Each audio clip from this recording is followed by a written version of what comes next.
Real quick, man, did you see all the crazy news with Turki Alashikh, His Excellency, and signing Dana White to the league? Yeah, I seen it today. Obviously, the announcement, or was last night, or was it today? Yesterday. Yeah, yesterday. I was actually surprised, because Turkey was doing a lot of business with Frank Warren, Eddie Hearn, even Oscar De La Hoya. For him, from looking on the outside at the situation, it seems, to me, this is just my opinion, it's my theory, whatever. It seemed like Eddie Hearn would have been the best choice to create the league or to manage the league or however, right? But the fact that he chose Dana suggests to me that maybe Turkey, his plans were a little bit too harsh, and maybe he got to bring in someone who doesn't have a lot to lose in boxing to pull off what he needs. What do I mean by that? Let's just say, for argument's sake, if he hired Eddie Hearn and he tries to remove the Ali Act, or if he tries to, push out the sanctioning bodies, if the league doesn't go well, Eddie Hearn's kind of stuck, right? Or it could be Frank Warren or Oscar De La Hoya. I'm not just pointing out Eddie. But they would essentially burn all the bridges they built, right?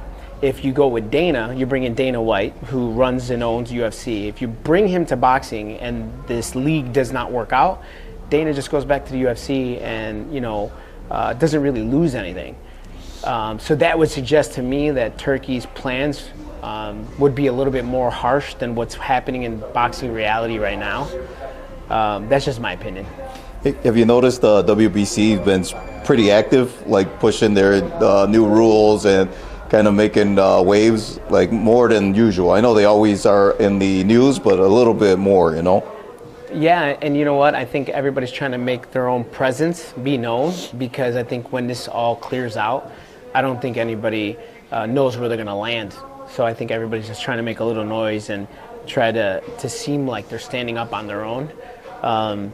But we'll see how this all plays out. I can tell you that Turkey's not really working with the females, so that's obviously a concern for me, because that's kind of how I came up in this game. So that could change down the road, or MVP might sign more females, or even Boxer. I think it's a good time for Boxer to step up and start signing Americans, or even Top Rank. There's only a few girls signed by those guys, so I think now's the time, when there is, big plays being moved and big scenarios being moved around and being created. I think also there could be other opportunities for the lower level promoters to come and step through. You got, 360, that's Tom Loeffler. He's a smaller promoter, even though he's like a big name in the sport, but he could do something. He could sign more females. He can do a lot of things. So there's a lot of opportunity here for the people who are smart. Yeah, Dana's involved with the 360, so with the UFC pass, that might be something where they start off to get their fighters for the league to kind of kick it off. It sounds like that's what I thought. Anyway. Yeah, I mean, it's a Dana White has ties to President Trump. He might know something that Eddie Hearn and those guys don't know. If you look at those guys, right? You look at Eddie Hearn, you look at Frank Warren, they're Europeans, right? So wait if Dana knows something that's going to happen in the U.S., or wait if he's obviously got a connection to the White House. So he might know something, which way the sport's going to go, or which way things are going to happen. It's interesting to see, is he going to use his relationships, to promote boxing? Most likely he will. I mean, how many times have President Trump showed up to the UFC fights? It's happened numerous times. Yeah, a few at the Trump Palace, or the old school hotel at Atlantic City, Tyson fights and all of that. Yeah, so. I mean, Trump's always been a combat sport guy. So for Dana, and he loves Dana White. Obviously, we all know that. It's interesting to see. I actually am not sure if Dana White is the guy for the job. And the only reason why I say that is, like I said, you could see shorter careers, less money, and you could see no sponsorships on the trunks anymore. And if those three things happen, that will, the influx of rules and regulations will be dramatic, and I don't know if boxing can sustain that.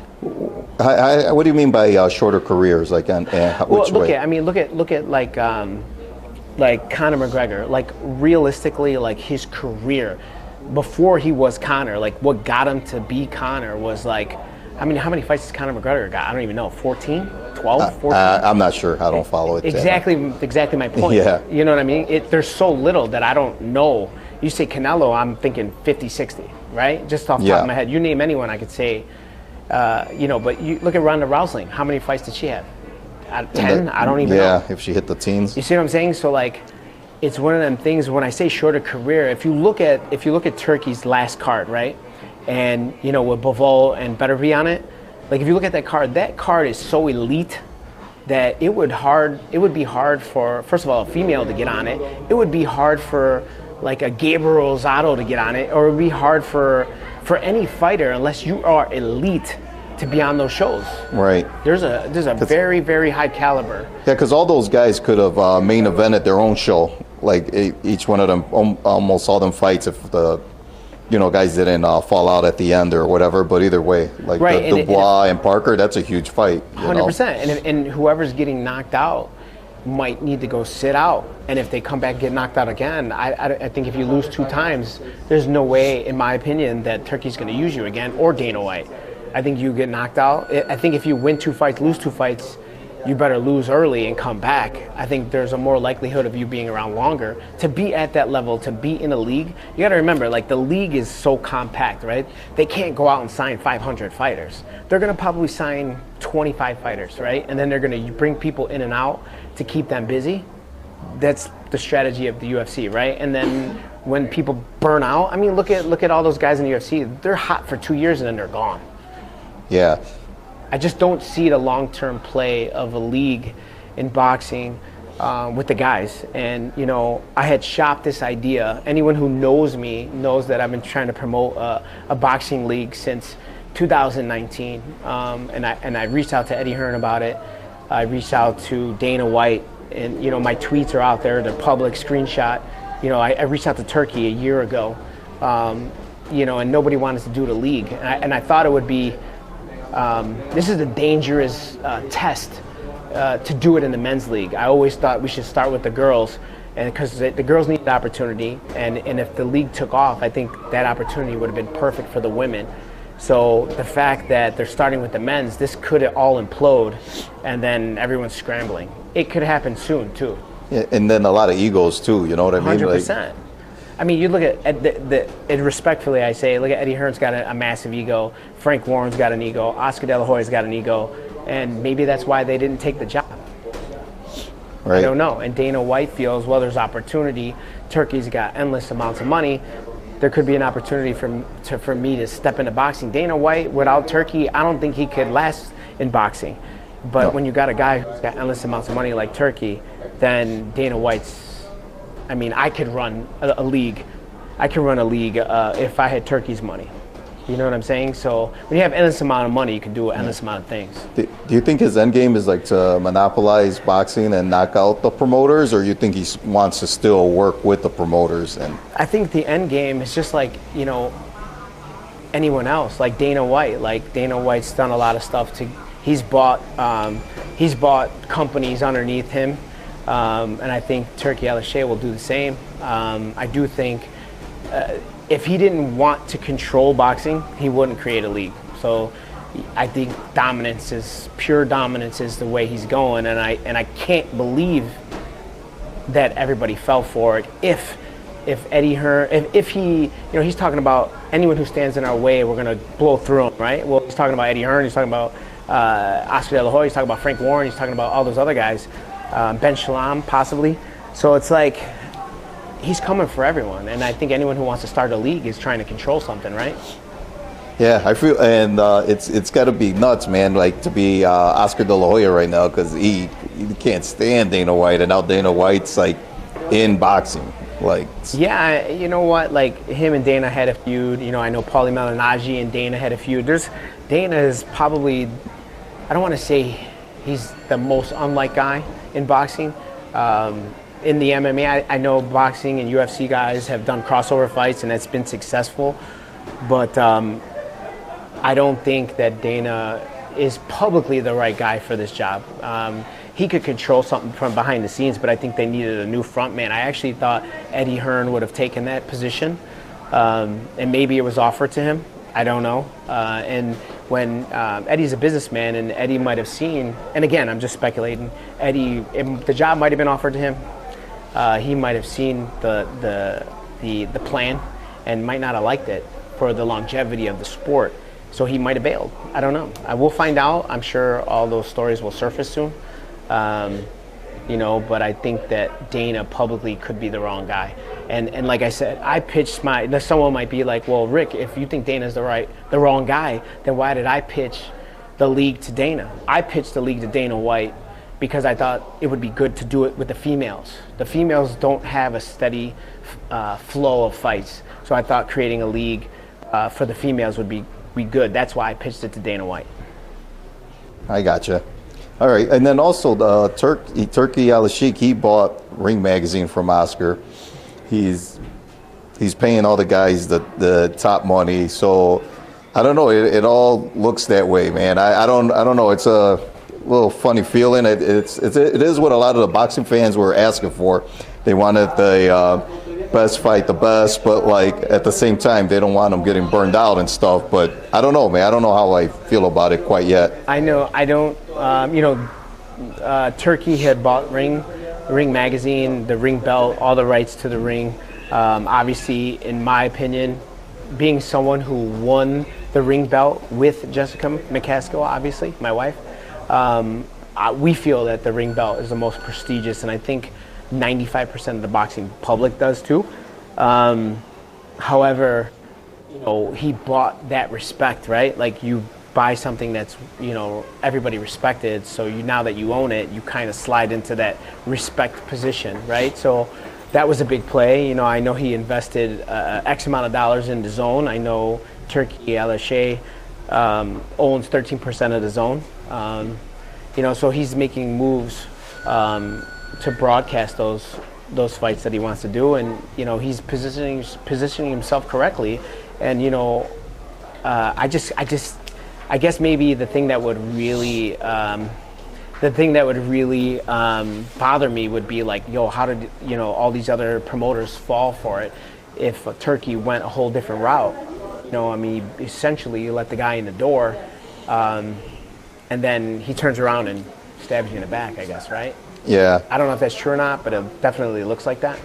I got like a good analogy. Like I hope it's just like when the people like started shopping first on the internet, and some people were like, I don't want to put my credit card information in. I want to still touch the stuff I'm buying. Now everyone just buys off the internet. So hopefully this is kind of like because it's kind of new. It is new. We never seen it before in our life. You've been involved in boxing for a while now, so. Yeah. You never seen nothing like this. No, I never seen nothing like this, but I definitely was suspicious of like everything that was happening, and I'm like, this guy's waving him up. Every 7-8 years, let's say, there's a big whale who comes into sport, whipping money around, and all these whores who work in the sport who all run to that money, right? Like El Heyman, they all ran to El Heyman with their hands out.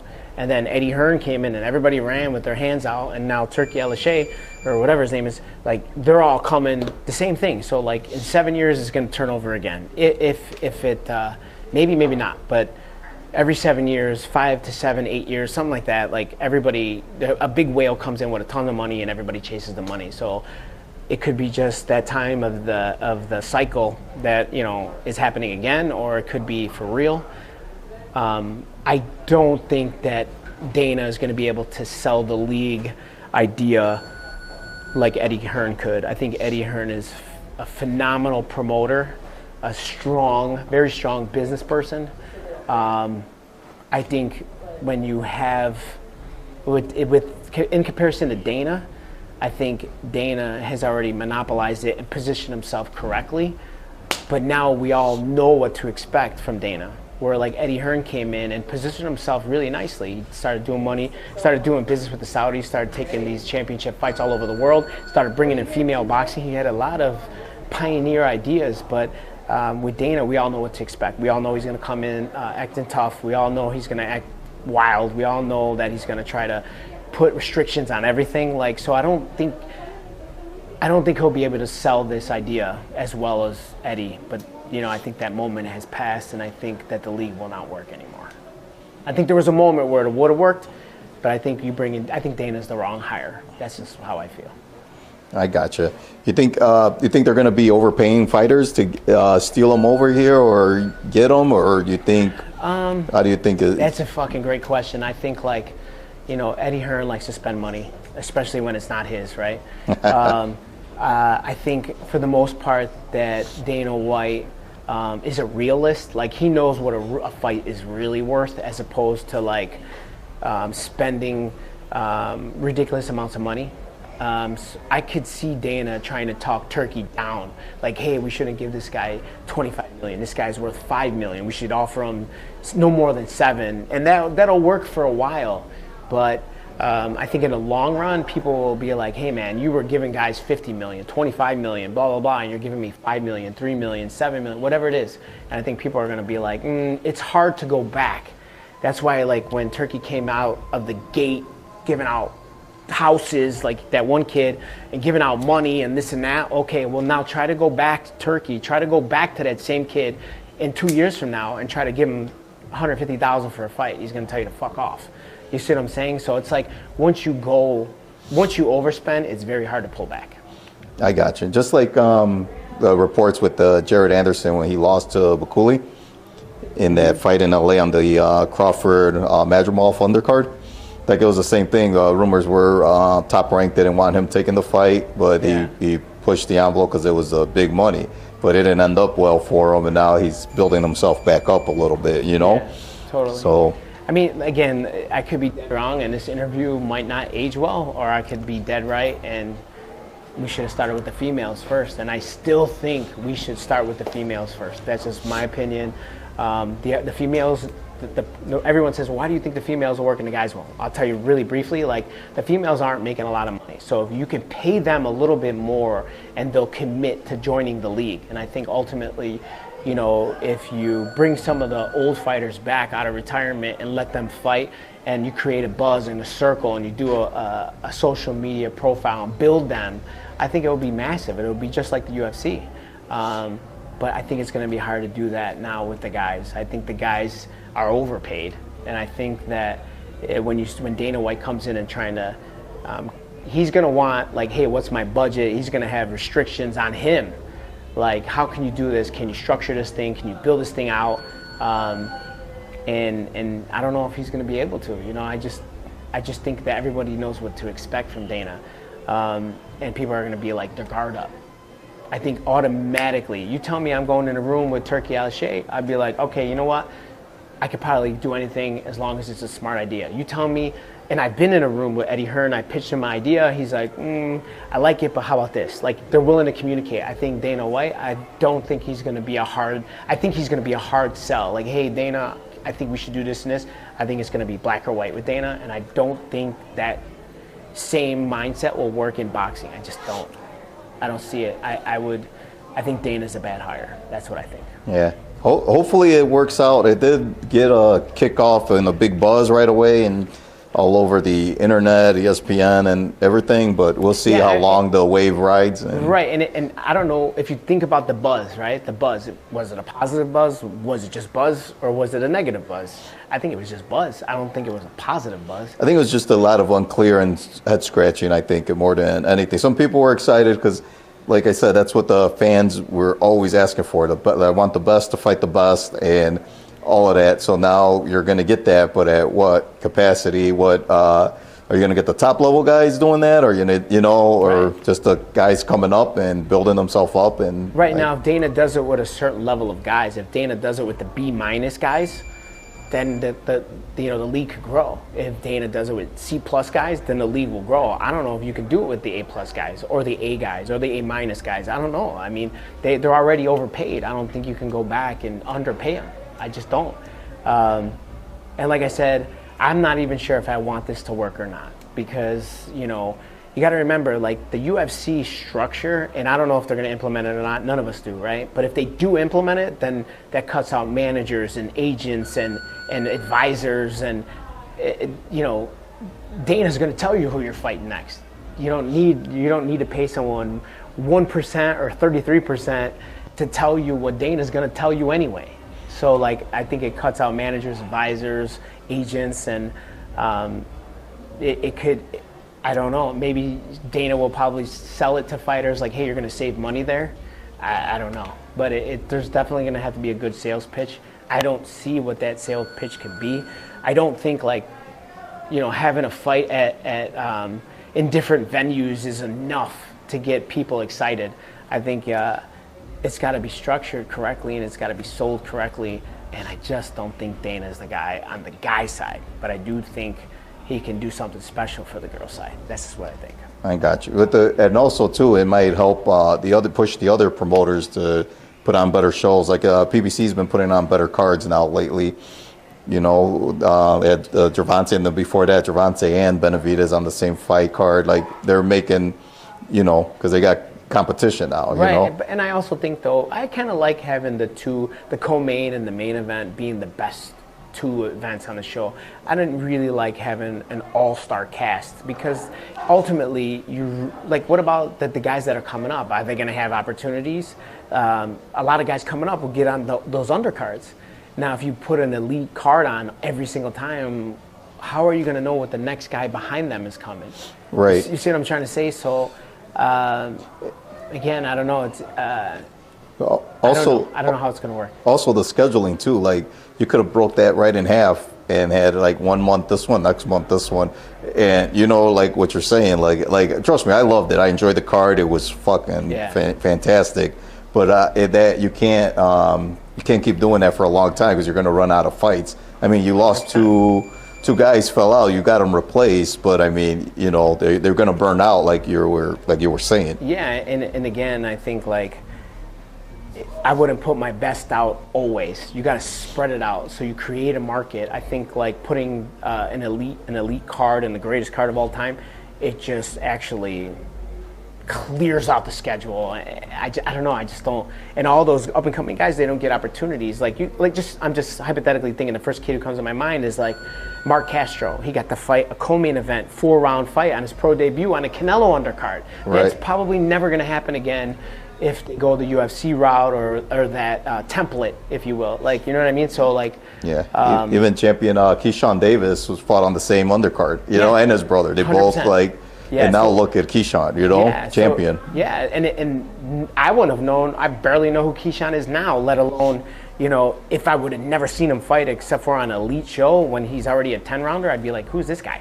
You know what I mean? Mm-hmm. But, like, they do need time to build these fighters, and maybe he could figure out how to do that. I don't know. Listen, I'm all ears. I will still talk to Turki. I would still love to do business with Eddie Hearn. I would still talk. If Dana called me and asked me something too, I would love to do business with anyone. I do have ideas. I do have my presentation that I pitched in LA in 2022.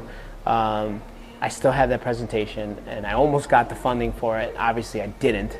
So my idea has been out there for 5-6 years, and now to see it come to shape or come to. I don't know how I feel. I'm kind of excited. I kind of like, well, nobody wanted to do it when I was pitching it, and now all of a sudden everybody does. And it's weird. And I pitched it to DAZN, and I wanted the DAZN, since they had the platform to push it, I wanted the league to be on the zone, and I pitched the girl idea, and I still think it's a great idea for the women.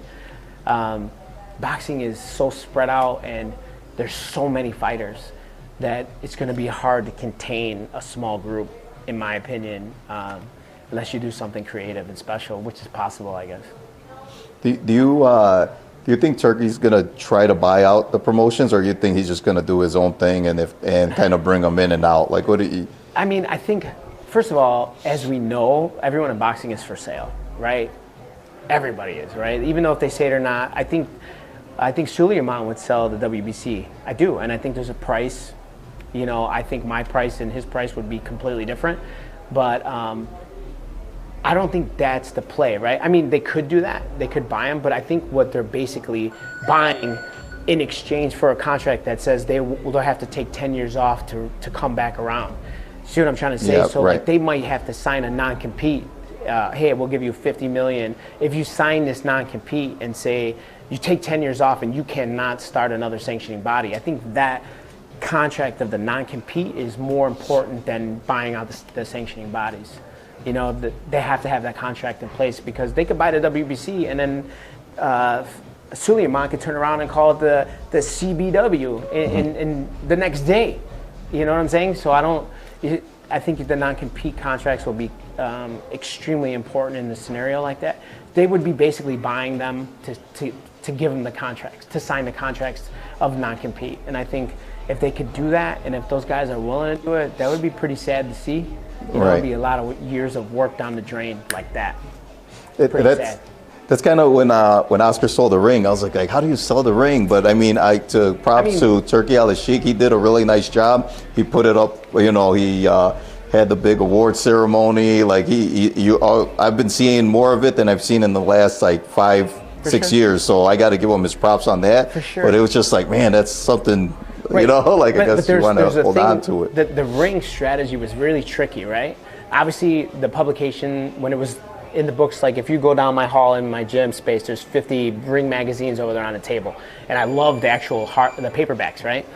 You got to remember, like the ring never charged. The reason, in my opinion, being through it and won the ring belt is like they never charged sanctioning fees. So you always the ring, you know, shout out to Doug Fisher and those guys, they never bother you. They never asked us or charged us a penny. They never asked us for anything. You know, so like I think that's why the reputation got so strong, right? Obviously, the ring belt cost nothing, so everybody was so much more willing to work with them, and you know, their credibility became strong. Obviously, Oscar owned it. But it was kind of like, just thinking off the top of my head, what was the Ring magazine actually worth? I mean, they couldn't be making money, right? They don't have a strong social media presence at the time. And realistically, they were giving those belts away for free, right? So how much was the Ring magazine worth? I don't know. If I had to price it in my head, 5 to 10 million, and Turki probably said, here's 15 million. I'll take it from here. You know what I mean? I don't think it was worth as much as people think. How much is WBC worth? How much is the IBO, the WBA, the IBF, all those things? I don't know what they're worth. You know, I don't know. I don't know, to be honest with you. But I don't think the Ring magazine or company or whole brand, I don't think it was worth as much as people think. And that's because it wasn't such a company that made it worth a lot. So it was definitely buyable. And Turki knew that. Yeah. I know that. You know what I mean? So that stock's probably up though now. It's got quite valuable over pretty quick. Yeah, but if this doesn't work out, I would say it would be not worth as much as fast. Right. Just that quick, right? Yeah, like if Dana and Turki fuck this up, then it's worth probably very little, and Oscar might be able to get it back for $1 million. You know? Right. Maybe you or me. Yeah. Or he might Turki might just give it to him. Like, here you go. I'm done. I'm done with it. I'm going back home. Yeah, I mean, think about it. Like Eddie Hearn came in with $1 billion, right? Just think about it this way. Eddie Hearn came in with $1 billion from the zone, blah, blah, blah, blah. And overall, he wasn't as successful as everyone thought in America. What makes you think that Turki could pull it off? I mean, he's pulling it off now with money, but how long? Like I told you guys from the beginning, right? There's always an end game, right? So there has to be a number where it just isn't worth it anymore. And everyone's like, well, he's got endless amounts of money. Yeah, I get that.